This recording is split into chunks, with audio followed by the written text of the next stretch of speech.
আমি আমি একজন মহিলা, আমার ছোট বাচ্চা আছে। আমি যখন নামাজ পড়ি মাঝে, মাঝে সে খুব কান্না করে। নামাজের মাঝখানে তাকে সান্ত্বনা দেওয়ার জন্য তাকে ধরা বা মাথায় হাত বুলিয়ে দেওয়া যাবে কি? কোন মায়েরা নামাজ পড়তে গেলে বাচ্চার আশেপাশে কান্নাকাটি করে। যে বাচ্চার কান্না থামানোর জন্য তাকে কোলে নেয়া, তাকে একটু সান্ত্বনা দেওয়া, তার মাথায় হাত বুলাইয়ে দেওয়া জায়েজ আছে। নবী সাল্লাল্লাহু আলাইহি ওয়াসাল্লাম নিজে এক শিশু বাচ্চাকে কোলে নিয়ে সালাত আদায় করেছেন। শিশু বাচ্চাকে কোলে নিয়ে সালাত আদায় করেছেন। কোনো মা যদি মনে করেন যে বাচ্চাকে রেখে নামাজ পড়তে গেলে সমস্যা হবে, বাচ্চাকে কোলে নিয়ে নামাজ পড়বেন। কিভাবে পড়বেন?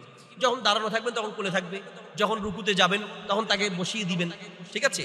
তাকে তখন বসিয়ে দিবেন। অথবা এই যে বেল্ট পাওয়া যায়, এখন কিছু আধুনিক বেল্ট পাওয়া যায় বাচ্চাকে বুকের সাথে জড়িয়ে রাখার, বেঁধে রাখার, তো অথবা পিঠের সাথে বেঁধে রাখার। তো আপনি যখন নামাজ পড়বেন তাকে বেঁধে রেখে আপনি নামাজ পড়তে পারবেন, কোনো সমস্যা নেই। অথবা বাচ্চাকে কোলে নিয়ে পারেন, যখন দাঁড়িয়ে থাকবেন কোলে থাকবে, যখন রুকু সিজদা করবেন মাটিতে রাখবেন, আবার তাকে ওঠার সময় কোলে উঠিয়ে নেবেন।